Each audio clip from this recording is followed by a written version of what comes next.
Carol Kroch, the end of the year is almost at hand, so let's talk about charity and charitable deductions. So first of all, do we have enough time to make any changes to our holdings or our portfolios to give in the best way to charity? Absolutely. I always tell people, think about this now. Don't start thinking about it after Thanksgiving. A lot of things get tougher when you wait till December. All right, are there any changes coming in 2016 that we need to know about in case we need to retitle our stuff now?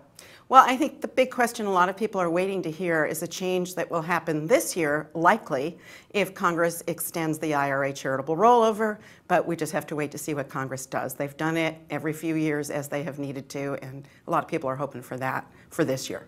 All right, now let's talk about the method. So why should a family consider a multi-generational philanthropic giving, a trust of some sort? Well, I think the reason families are really thinking about multi-generational giving is it's a combination of family values, long-term estate planning, and then, of course, taxes. So you have a lot of people who are looking around saying, how do I share my values with my kids in a concrete way? And one of the more concrete ways is to say, let's pull together as a family, and this is often a discussion around the Thanksgiving dinner table, and talk about why we give to others. And then some families go the next step and say, and we ought to have a vehicle to do that giving with others, for others. And how hard is it to set up that vehicle? Because when you talk about trusts and this type of effort, it scares a lot of people away because it's not only for the super wealthy. I mean, people can actually do it, set up a trust to give to charity, but they get awed by the whole endeavor.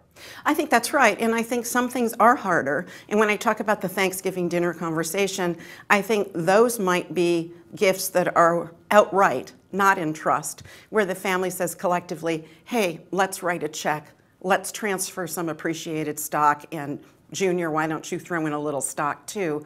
But when a family wants to say, do we want to be in this big time for the long term? Do we want to create a donor-advised fund, which is, by the way, a lot easier than creating a private foundation?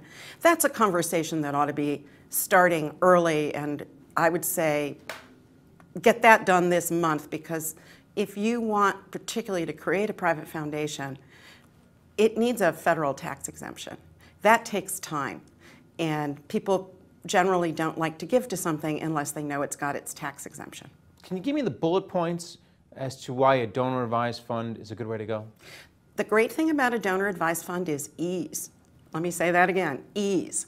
So a donor-advised fund is really almost like a little account at an established charity. They already have their tax exemption. They're experienced in managing assets and often can give the families charitable advice.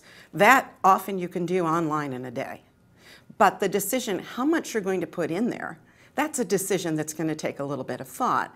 Now, funds have different minimums, and that may be a conversation a family has over decades of how much is ultimately going to go into that. All right, well, thanks a lot for coming in here and talking about it with me. Thanks, Carol. Thank you. It was a pleasure to be here. And thank you for watching The Street.